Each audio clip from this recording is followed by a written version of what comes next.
Current affairs के अंतर्गत वर्तमान में कौन क्या है, इसके अंतर्गत आज जो है थोड़ा सा मैं आपको कुछ कैबिनेट मंत्री जो भारत के हैं, जो मंत्रालय हैं, देखिए प्रधानमंत्री का पद होता है लेकिन उसके साथ साथ जितने भी मंत्रालय हैं, खासकर कैबिनेट मंत्री, क्योंकि मंत्री आपके 4 प्रकार के होते हैं। अब चौथे प्रकार के मंत्री का पद वैसे ख़त्म कर दिया गया है, तो अभी 3 प्रकार के ही बचे हैं। पहले होते हैं कैबिनेट मंत्री, दूसरे होते हैं राज्य मंत्री, तीसरे होते हैं राज्य मंत्री स्वतंत्र प्रभार। चौथा प्रकार उप मंत्री का हुआ करता था, अब वो नहीं रहा। तो मंत्री परिषद में कैबिनेट मंत्री का पोस्ट सबसे बड़ा होता है, सबसे बड़ा जो है हेड ऑफ जो है एक तरीके से जो पूरा का पूरा मंत्रालय होता है उसको हेड करते हैं, लीड करते हैं। ठीक है, तो कुछ कैबिनेट मंत्री बताऊंगा। इसके बाद आप लोग जो है काफ़ी कह रहे थे कि सर स्टेट वाइज भी कुछ बता दीजिए कि स्टेट वाइज में लाइक राज्यों के राज्यपाल कौन से हैं, गवर्नर कौन से हैं, मुख्यमंत्री कौन से हैं, या भारत के उच्च न्यायालय कौन से हैं। तो आप जिस राज्य से भी हैं, तो मैं लगभग 7 से 8 राज्यों को बताऊंगा, सभी को तो नहीं बताऊंगा। यहाँ पे जो एग्ज़ाम हम करवा रहे हैं या जिस एग्ज़ाम जो भी स्टेट से आप जुड़ करके एक क्लास कर रहे हैं, मैं वो सारे राज्यों के राज्यपाल और मुख्यमंत्री भी आपको बता दूंगा। और साथ में जो है खासकर उत्तर भारत में जो हिंदी मीडियम बेल्ट है उसको मैं पूरा कवर कर दूंगा यहाँ पे। बाकी देखिए आप लोग नेट से भी चीज़ें देख सकते हैं, बट फिर भी तो एक बार पहले हम एक बार कैबिनेट जो जितना भी कैबिनेट है ना, एक बार उसको समझने का प्रयास करते हैं कि कैबिनेट में कौन है और किस पद पर है। तो सबसे पहले प्रधानमंत्री के बारे में आप सभी जानते हैं, मैं पहले बता भी चुका हूँ। प्रधानमंत्री जो पीएम है वो नरेंद्र मोदी जी हैं, श्री नरेंद्र मोदी। ठीक है, हमारे प्रधानमंत्री हैं श्री नरेंद्र मोदी। कभी भी देखिए कोई भी संवैधानिक पद का नाम लेना है तो उस नाम के आगे सम्माननीय जो है विषय वस्तु जरूर होनी चाहिए। आपको अपने बोलने में भी रखना है और कोशिश करिए लिखने में भी रखिए। ठीक है, जब कभी सुप्रीम कोर्ट या जो है हाई कोर्ट के लिए आप अपने शब्द यूज करिए तो सम्माननीय, माननीय, है ना, ऑनेबल, मतलब प्रॉपर एक सम्मान सूचक शब्द इन बड़े जो संवैधानिक जो हमारी संस्थाएं हैं इनके लिए आपकी तरफ से होना चाहिए। ठीक है, रक्षा मंत्री दूसरे हैं आपके रक्षा मंत्री। ठीक है, मैं यहाँ पे बोलता जाऊंगा, आप लिखते जाइएगा। रक्षा मंत्री हैं श्री राजनाथ सिंह जी। ठीक है, आप सभी जानते हैं चर्चा में रहता है डिफेंस मिनिस्ट्री जो है हमारी, तो श्री राजनाथ सिंह जी हमारे रक्षा मंत्री हैं। देखिए गृह मंत्री श्री अमित शाह जी हैं, लेकिन इनके पास एक मंत्रालय और है, सहकारिता मंत्री, है ना, सहकारिता मंत्री। अभी ये नया मंत्रालय ही बनाया गया है। तो अमित शाह जी के पास 2 मंत्रालय हैं, एक तो भारत के होम मिनिस्टर हैं, बहुत बड़ा पोस्ट होता है। ठीक है, और तीसरा जो है सहकारिता, दूसरा मंत्रालय इनके पास सहकारिता मंत्रालय है। अभी आप लोग सुन रहे होंगे, आप में से बहुत सारे लोगों ने सहारा इंडिया के बारे में सुना होगा। हो सकता है आप लोग के अकाउंट भी माता पिता ने कभी खुलवाए हों सहारा इंडिया को लेकर के। तो सहारा इंडिया को लेकर के एक बड़ा स्कैम हुआ था, आप सभी को पता है। लगभग 20,000 करोड़ रुपए निवेशकों के जो है वो पूरी तरीके से अभी तो सेबी के पास है, सेबी के द्वारा होल्ड किया गया वो अमाउंट को, और उसमें बहुत सारा इशू, फिर कोर्ट गया मामला, Delhi high court, supreme court तक बात गई।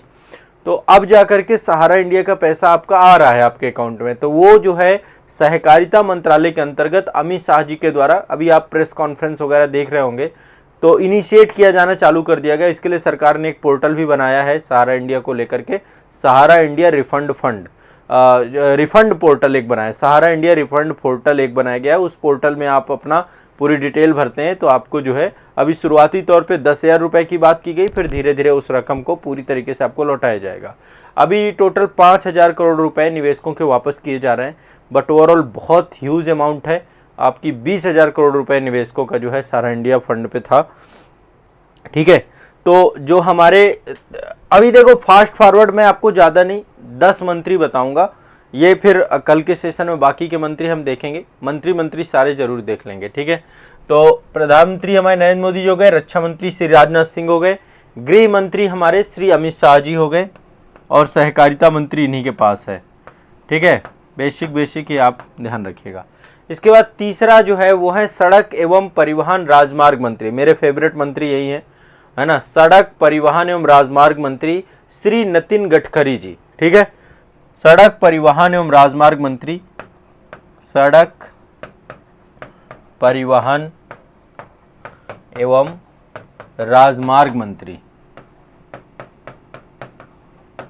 ये कौन है? श्री नितिन गडकरी जी हैं हमारे। ठीक है, कैबिनेट मंत्री हैं और बहुत शानदार मिनिस्टर हैं आपके ये। इसके बाद हैं वित्त मंत्रालय जो आपका है, वित्त मंत्री एवं कारपोरेट मामले की मंत्री, दो एक तरीके से वित्त एवं कारपोरेट एक साथ जुड़ा भी है। तो फाइनेंस मिनिस्टर और कारपोरेट मामले की मंत्री हैं श्रीमती निर्मला सीतारमण, ठीक है, श्रीमती निर्मला सीतारमण। तो जो हमारी वित्त मंत्री हैं, वित्त मंत्री श्रीमती, जब भी बजट पेश करना हुआ या जो भी आप देखते हैं जीएसटी काउंसिल को लेकर के जो भी चीज़ें हो रही हैं सबको हेड करती हैं, लीड करती हैं।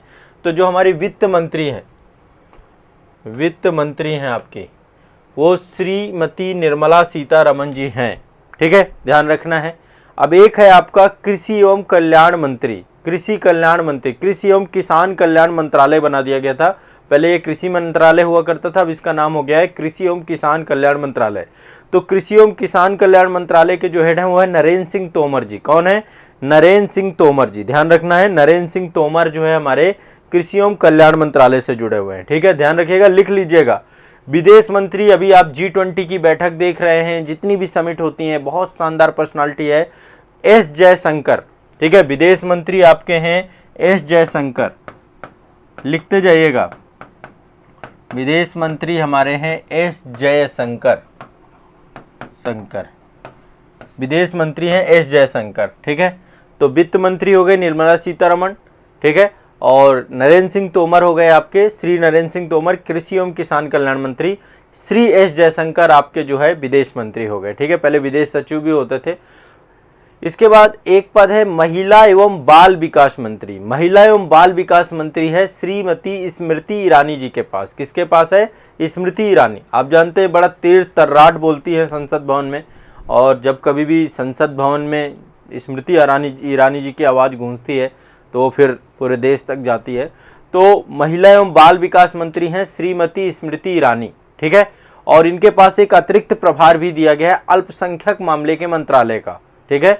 स्मृति ईरानी जी के पास एक अतिरिक्त प्रभार भी है आपका, स्मृति ईरानी जी के पास एक अतिरिक्त प्रभार है अल्पसंख्यक मामले मंत्रालय भी इन्हीं के पास है, ठीक है। अब इस समय राज्यसभा के नेता जो है आपके पीयूष गोयल जी हैं। पीयूष गोयल जी कैबिनेट मंत्री हैं, इनके पास कई सारे मंत्रालय दिए गए हैं पीयूष गोयल जी के पास। एक तो वाणिज्य और उद्योग मंत्री हैं ये, ठीक है, वाणिज्य और उद्योग मंत्री इनके पास है। उपभोक्ता मामले का मंत्रालय इनके पास है। खाद्य और सार्वजनिक वितरण मंत्रालय इनके पास है, और कपड़ा मंत्रालय, ठीक है। 3 मंत्रालय मैंने आपको बता दिए, 3 नहीं 4 मंत्रालय पीयूष गोयल जी के पास। एक तो वाणिज्य और उद्योग मंत्रालय, ठीक है, वाणिज्य और उद्योग मंत्रालय, उपभोक्ता मामले के मंत्रालय, खाद्य और सार्वजनिक वितरण मंत्रालय और कपड़ा मंत्रालय, ठीक है, ये ध्यान रखिएगा। ये किसके पास है? पीयूष गोयल जी के पास, ठीक है, ध्यान से। स्मृति ईरानी जी के पास महिला एवं बाल विकास मंत्रालय, श्री एस जयशंकर विदेश मंत्रालय, नरेंद्र सिंह तोमर कृषि और किसान मंत्रालय, ठीक है, निर्मला सीतारमण वित्त मंत्रालय, कारपोरेट मामले का मंत्रालय, नितिन गडकरी जी सड़क एवं परिवहन राज्य मंत्रालय, राजमार्ग मंत्रालय, अमित शाह जी के पास गृह मंत्रालय, राजनाथ सिंह जी के पास रक्षा मंत्रालय, ठीक।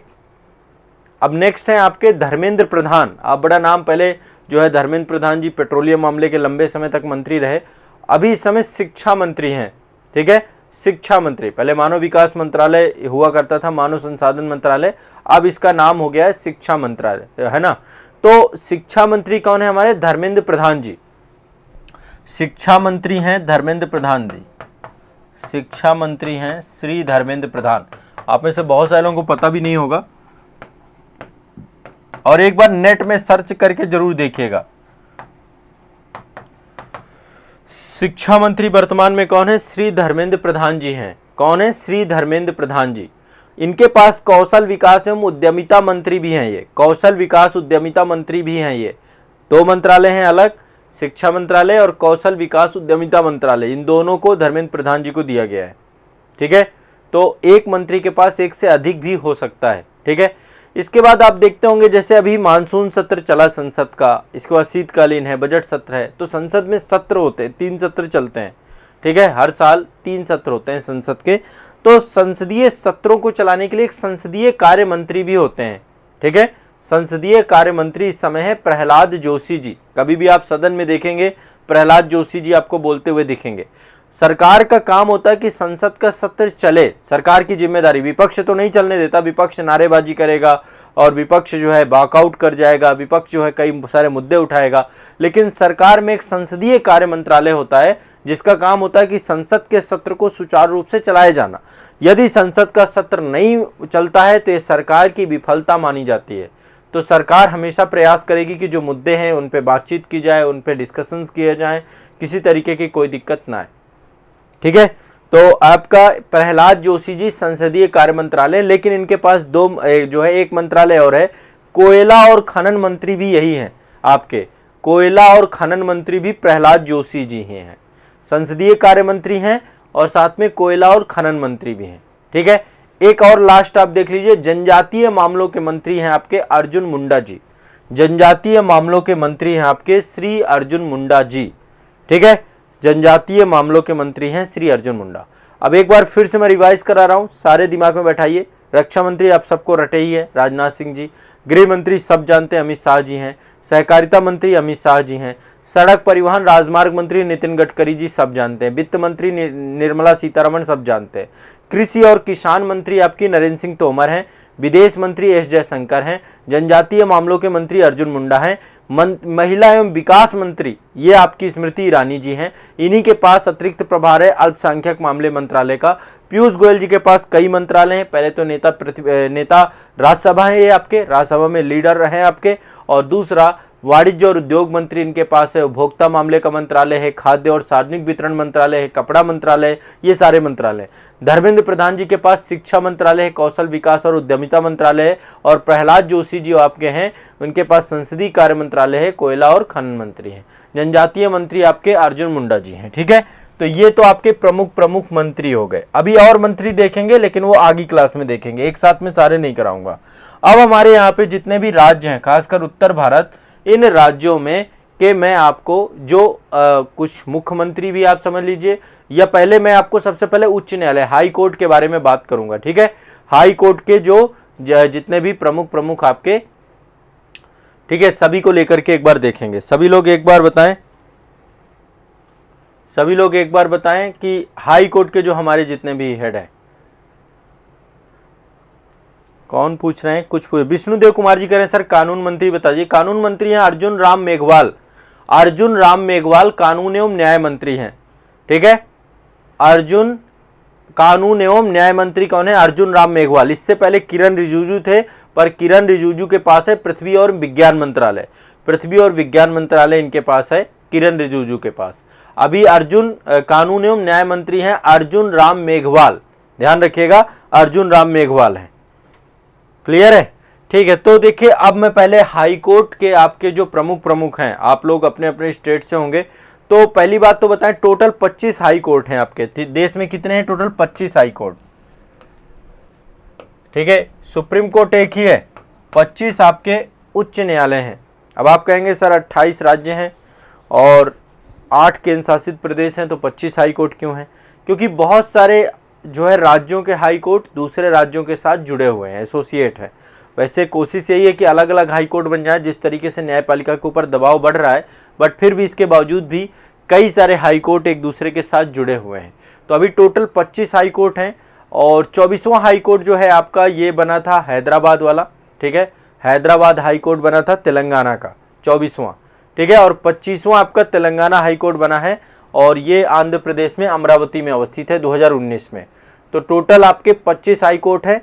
सबसे पहली बार 1862 में 3 हाई कोर्ट बनाए गए थे, एक Calcutta high court, Bombay high court और मद्रास हाई कोर्ट। ये 3 हाई कोर्ट आपके 1862 में पहली बार बनाए गए थे। ठीक है, 1862 में 3 हाई कोर्ट बनाए गए थे। कलकत्ता जो प्रेसिडेंसी थी ना जितनी भी अंग्रेजों की, इन सभी प्रेसिडेंसियों पे बनाए गए थे, कलकत्ता, बम्बई और मद्रास। क्लियर है? 24वां हाई कोर्ट आपका हैदराबाद में है, बना है, और इसके बाद तेलंगाना में, ठीक है, तेलंगाना उच्च न्यायालय, तेलंगाना हाई कोर्ट है आपका, और आंध्र प्रदेश में 25वां अमरावती में बनाया गया है। तो ये 2 आपको याद रखना है। अब चलिए इसमें से मेन उठाते हैं। एक तो मैं उत्तर प्रदेश का लूंगा, आपका इलाहाबाद हाई कोर्ट है हमारा। ठीक है, उत्तर प्रदेश का इलाहाबाद हाई कोर्ट है, भी काफी पुराना है, 1866 में बना था। ठीक है, चौथा हाई कोर्ट जो आपका बना है वो उत्तर प्रदेश का ही बना है, इलाहाबाद। तो ये आपका प्रयागराज में अवस्थित है। उत्तर प्रदेश का हाई कोर्ट आपका कहाँ अवस्थित है? प्रयागराज में। ठीक है, प्रयागराज में उपस्थित है। आज भी देखो नाम बदल दिया गया प्रयागराज, लेकिन हाईकोर्ट का नाम नहीं बदला जाएगा। हाईकोर्ट का नाम इलाहाबाद उच्च न्यायालय है, इलाहाबाद उच्च न्यायालय ही रखा गया है। 1866 में बना था। इसकी एक खंडपीठ भी है, खंडपीठ लखनऊ में है। ठीक है, तो इस समय जो हमारे जो मुख्य न्यायाधीश हैं इलाहाबाद हाईकोर्ट के, नाम लिख लीजिएगा, प्रीतिंकर दिवाकर जी। ठीक है, प्रीतिंकर, श्री प्रीतिंकर दिवाकर, ये इलाहाबाद हाईकोर्ट के मुख्य न्यायाधीश हैं। ठीक है, ध्यान से लिख लीजिएगा, प्रीतिंकर दिवाकर जी इलाहाबाद हाईकोर्ट के मुख्य न्यायाधीश। उत्तर प्रदेश वाले बच्चे जितने भी हैं सभी के लिखवाऊंगा, जितने भी बच्चे यहाँ पे जिस स्टेट से भी होंगे सबके मैं लिखवा दूंगा। इंपॉर्टेंट इलाहाबाद हाईकोर्ट वाले पहले लिख लें। 1866 में प्रयागराज लखनऊ उत्तर प्रदेश, प्रीतिंकर दिवाकर। अब दूसरा चलते हैं बिहार में। बिहार में पटना में है हाईकोर्ट, पटना हाईकोर्ट। उत्तर प्रदेश वालों ने लिख लिया ना, है ना। अब यहाँ पे भी हाईकोर्ट है आपका, पटना उच्च न्यायालय बोलते हैं। 1916 में बना था, 1916 में। देखो 1912 में पहली बार बिहार अलग हुआ, पहले तो बंगाल का हिस्सा होता था। ठीक है, और यहाँ पर जो आपके इसकी कोई खंडपीठ नहीं है बिहार की, पटना में ही है। और इसके जो मुख्य न्यायाधीश हैं बिहार में वो हैं के विनोद चंद्रन। नाम लिख लीजिएगा, के विनोद चंद्रन, के विनोद चंद्रन, के विनोद चंद्रन जी हैं बिहार में। ठीक है, बिहार वाले लिख लें, पटना वाले जितने बच्चे हैं। आप अपने अपने स्टेट का तैयार रखिए, जो स्टेट आपको देना हो। ठीक है, सभी को तैयार करने की जरूरत नहीं है, आपको सबको तैयार मत करिए। हाँ, इसके बाद हम चलते हैं मध्य प्रदेश। मध्य प्रदेश का जो हाई कोर्ट है, आप में से कुछ ने लोगों को पता है, नहीं पता है, ये आपका अवस्थित है जबलपुर में। कहाँ अवस्थित है? जबलपुर में। इसकी एक खंडपीठ है ग्वालियर में और एक इंदौर में। दो खंडपीठ हैं मध्य प्रदेश हाई कोर्ट की। मध्य प्रदेश उच्च न्यायालय आपका कहाँ अवस्थित है? वैसे बना कब? आज़ादी के बाद 1956 में। कब बना ये? 1956 में, मध्य प्रदेश वाला। ठीक है, और इसका जो ये अवस्थित है हाई कोर्ट आपका कहाँ अवस्थित है? जबलपुर में। इसकी दो खंडपीठ हैं, एक तो इंदौर में है, दूसरी ग्वालियर में है। ठीक है, अब मध्य प्रदेश के जो इस समय यहाँ के मुख्य न्यायाधीश हैं, इनका नाम है RV Malimath. RV Malimath, RV Malimath, ये मुख्य न्यायाधीश हैं। मैं आपको हाई कोर्ट के मुख्य न्यायाधीश लिखवा रहा हूँ। उत्तर प्रदेश के प्रीतिंकर दिवाकर जी हैं, के विनोद चंद्रन बिहार के हैं, आरवी मलीमठ हैं आपके मध्य प्रदेश उच्च न्यायालय के। ठीक है, दो खंडपीठ हैं, एक इंदौर में है, ग्वालियर में है। ठीक है, उत्तर प्रदेश की जो इलाहाबाद हाई कोर्ट है उसकी एक खंडपीठ है, लखनऊ में है। क्लियर है सभी को? अब चलते हैं तीसरे नंबर पे आपका राजस्थान चलते हैं। राजस्थान का जो हाई कोर्ट है वो जोधपुर में अवस्थित है। राजस्थान का हाई कोर्ट जोधपुर में। यहाँ पे अपना स्टेट लिख सकते हैं। ठीक है, अपना स्टेट भी जरूर लिख दीजिएगा ताकि मैं उस स्टेट को पहले ले सकूं। 1949 में अवस्थित हुआ है ये आपका जोधपुर हाई कोर्ट। 1949 में, नहीं, आज़ादी के बाद कही है। इसकी एक खंडपीठ जयपुर में भी है। कहाँ पे? खंडपीठ जयपुर में। ठीक है, एक पीठ खंडपीठ कहाँ पे है? जयपुर में। राजस्थान में इसके जो मुख्य न्यायाधीश हैं वो हैं आगस्टाइन जॉर्ज। ठीक है, जॉर्ज मसीह, आगस्टाइन जॉर्ज मसीह जी जो हैं इसके जो है मुख्य न्यायाधीश हैं जोधपुर हाई कोर्ट के। आगस्टाइन जॉर्ज मसीह जी हैं। कौन है? आगस्टाइन जॉर्ज मसीह। हाँ ठीक है, आगस्टाइन जॉर्ज मसीह हैं। अब यहाँ पे ये कौन है? राजेंद्र जी करें सर छत्तीसगढ़ के बता दीजिए। ठीक है, अब छत्तीसगढ़ की आपको पता है स्थापना सन 2000 में हुई थी। जैसे ही स्थापना हुई वैसे इसका हाईकोर्ट बना दिया गया। तो सन 2000 में इसका हाईकोर्ट बना था। और छत्तीसगढ़ का जो हाईकोर्ट है आपका बिलासपुर में अवस्थित है। कहाँ पे अवस्थित है? बिलासपुर में। राजधानी रायपुर है पर इसका हाईकोर्ट बिलासपुर में है। ठीक है, तो बिलासपुर में अवस्थित है। और इसके जो मुख्य न्यायाधीश हैं छत्तीसगढ़ के वो है रमेश सिन्हा जी। नाम लिख लीजिएगा, श्री रमेश सिन्हा। श्री रमेश सिन्हा जी हैं। ठीक है, और अपने स्टेट का नाम लिखिए सभी लोग, जिसका स्टेट हो। हाँ, सभी लोग स्टेट का नाम जरूर लिखेंगे। नेक्स्ट है चंदन कुमार जी कह रहे हैं सर झारखंड का बता दीजिए। देखिए झारखंड की स्थापना भी आपकी बिहार से हट के 2000 में हुई थी, ठीक है, और इसका जो हाई कोर्ट है वो रांची में अवस्थित है। झारखंड का रांची में अवस्थित है, रांची में, ठीक है। झारखंड का सन 2000 में है, रांची में अवस्थित है। इसके हैं अपरेश कुमार सिंह, झारखंड उच्च न्यायालय के हैं आपके अपरेश कुमार सिंह, अपरेश कुमार सिंह, कुमार सिंह, अपरेश कुमार सिंह, अपरेश कुमार सिंह। उत्तराखंड वाले बच्चे भी हैं, उत्तराखंड की भी स्थापना सन 2000 में हुई थी। उत्तराखंड का जो हाई कोर्ट है वो नैनीताल में है, राजधानी देहरादून है पर हाई कोर्ट नैनीताल में, कुमाऊं बेल्ट में। देखो उत्तराखंड को दो भागों में बांटते हैं, गढ़वाल बेल्ट और कुमाऊं बेल्ट। तो गढ़वाल बेल्ट में ही आपका देहरादून आता है, बट कुमाऊं बेल्ट में आपका जो है हाई कोर्ट अवस्थित है नैनीताल में, ठीक है। और यहाँ पर जो आपके मुख्य न्यायाधीश हैं उत्तराखंड के, उनका नाम है बिपिन सांघी, बिपिन सांघी, उत्तराखंड के हैं बिपिन सांघी, बिपिन सांघी, ठीक है। एक बार अपना स्टेट जरूर बताइए ताकि मैं उसका बताऊं, डिस्कस कर दूं, ताकि आप लोग लिख लीजिएगा। अपने अपने स्टेट को याद भी रखना है, ठीक है। तो तीनों हो गए, छत्तीसगढ़ के बता दिया मैंने, रमेश सिन्हा जी हैं आपके, ठीक है, बिपिन सांघी जी आपके उत्तराखंड के हो गए, और झारखंड के अपरेश कुमार सिंह जी हो गए। अपना स्टेट बताइए। गुजरात उच्च न्यायालय के भी बता देता हूं यहाँ पे। गुजरात उच्च न्यायालय, गुजरात उच्च न्यायालय की स्थापना जो आपकी हुई है 1960 में हुई है। आपको पता है कि गुजरात जो है, मुंबई पहले सौराष्ट्र होता था और महाराष्ट्र और गुजरात इनका विभाजन 1960 में हो जाता है। तो गुजरात का जो हाई कोर्ट है वो अहमदाबाद में अवस्थित है, अहमदाबाद में। राजधानी गांधीनगर है पर हाई कोर्ट आपका अहमदाबाद में है। और यहाँ पे जो मुख्य न्यायाधीश हैं उनका नाम है आशीष जितेंद्र देसाई, आशीष जितेंद्र देसाई हैं। गुजरात हाई कोर्ट के हैं आशीष जितेंद्र देसाई, आशीष जितेंद्र देसाई, अहमदाबाद में है ये हाई कोर्ट। अरे जम्मू कश्मीर से भी हैं क्या बच्चे? देखो जम्मू कश्मीर और लद्दाख के लिए अभी एक ही हाई कोर्ट है, ठीक है। जम्मू कश्मीर और लद्दाख के लिए अभी एक ही हाई कोर्ट है, अलग अलग हाई कोर्ट नहीं है, यूटी हैं, दोनों जुड़े हुए हैं, है ना, दोनों यूनियन टेरेटरी हैं।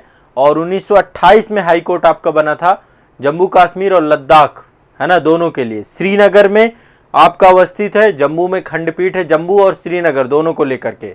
इसके जो आपके मुख्य न्यायाधीश हैं इनका नाम है तासी राबस्तान, तासी राबस्तान। मुख्य न्यायाधीश जी का नाम क्या है? श्री तासी राबस्तान, राबस्तान, तासी राबस्तान, ये आपके जो है मुख्य न्यायाधीश हैं जम्मू कश्मीर के, तासी राबस्तान। अभिषेक मेरा जी, मैंने राजस्थान बताया ना, आपका राजस्थान का बताया कि 1949 में है आपका जो है यहाँ पे बना था। जोधपुर है आपका, यहाँ पे जोधपुर हाई कोर्ट है राजस्थान का, और इसकी खंडपीठ आपकी जयपुर में है। इसके जो सीजीआई है इनका नाम है ऑगस्टाइन जॉर्ज मसीह, ऑगस्टाइन जॉर्ज मसीह, ठीक है। राजस्थान के मैंने बता दिए हैं, ऑगस्टाइन जॉर्ज मसीह, आप एक बार लिख लीजिएगा इसको। और कोई स्टेट है? और कोई है यहाँ पे? ऑगस्टाइन जॉर्ज मसीह, आप अपना स्टेट बताइए तब मैं आगे बात करूं, ठीक है। कोई और राज्य हो? दिल्ली वाले बच्चे नहीं है क्या यहाँ पे? देखो दिल्ली का बता देता हूं। दिल्ली एकमात्र यूनियन टेरेटरी है जिसके पास खुद का हाई कोर्ट है। दिल्ली एक केंद्र शासित प्रदेश है, इसका खुद का हाई कोर्ट है। दिल्ली हाई कोर्ट की स्थापना 1966 में हुई थी आपकी, 1966 में स्थापना हुई। और इसके जो है सतीश चंद्र शर्मा जी हैं इस समय सीजीआई, श्री सतीश चंद्र शर्मा जी दिल्ली के हैं आपके, ठीक है, श्री सतीश चंद्र शर्मा जी, ठीक। तो लगभग मुख्य सारे हो गए आपके। उत्तर प्रदेश हो गया, बिहार हो गया, झारखंड हो गया, छत्तीसगढ़ हो गया, मध्य प्रदेश हो गया, उत्तराखंड हो गया, राजस्थान हो गया, ठीक है, ये सारे हो गए। सबके हो गए क्या? कोई बच्चे तो नहीं है? गुजरात भी मैंने बता दिया है आपका, गुजरात बता दिया है। महाराष्ट्र के बच्चे भी हैं क्या यहाँ पे? महाराष्ट्र, देखो सबसे पहला आपका महाराष्ट्र ही बना था 1862 में, ठीक है। मुंबई आपका मुंबई में अवस्थित है, इसकी मुख्य पीठ आपकी मुंबई में है। और इसकी खंडपीठ आपकी कई सारी हैं, 3 खंडपीठ हैं बॉम्बे उच्च न्यायालय की। एक तो नागपुर में अवस्थित है, दूसरी पणजी में, गोवा में जो है आपका गोवा का भी इसी के साथ अटैच है, बॉम्बे हाई कोर्ट के साथ गोवा का भी। तो नागपुर, पणजी और औरंगाबाद, ये 3 खंडपीठ हैं आपकी, 3 खंडपीठ हैं। ठीक है, क्लियर है। और इसमें आपका जो है एक तो महाराष्ट्र का जो है जुड़ाव है, महाराष्ट्र के साथ जो दादरा नागर हवेली दमन एंड दीव है उसका भी है और गोवा का भी है। 2 केंद्र शासित प्रदेश और महाराष्ट्र, इन सबको मिलाकर के आपका बॉम्बे हाई कोर्ट इसकी सुनता है। इस समय सीजेआई हैं आपके बॉम्बे हाई कोर्ट के रमेश धानुका जी, रमेश धानुका, ध्यान रखिएगा, रमेश धानुका जी हैं, रमेश धानुका जी, रमेश धानुका जी, ध्यान रखिएगा। ये कौन है?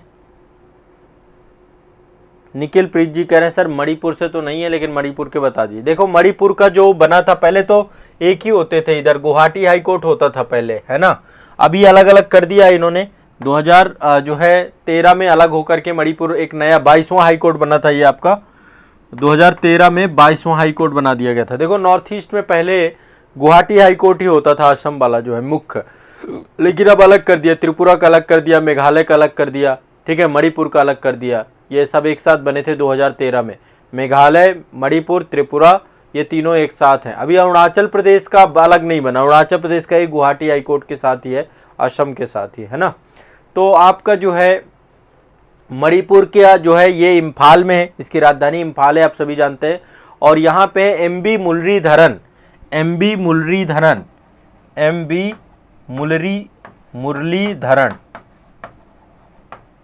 ये आपके मणिपुर हाई कोर्ट के जो है सीजेआई है, मुख्य न्यायाधीश हैं, ठीक है, मुख्य न्यायाधीश हैं स्टेट के, ये भी ध्यान रखिएगा। क्लियर है, स्पष्ट है सभी को? तो ये आपके सारे के सारे हो गए, मैंने लगभग जो आपने पूछे सारे बता दिए, अब सबकी जरूरत नहीं है।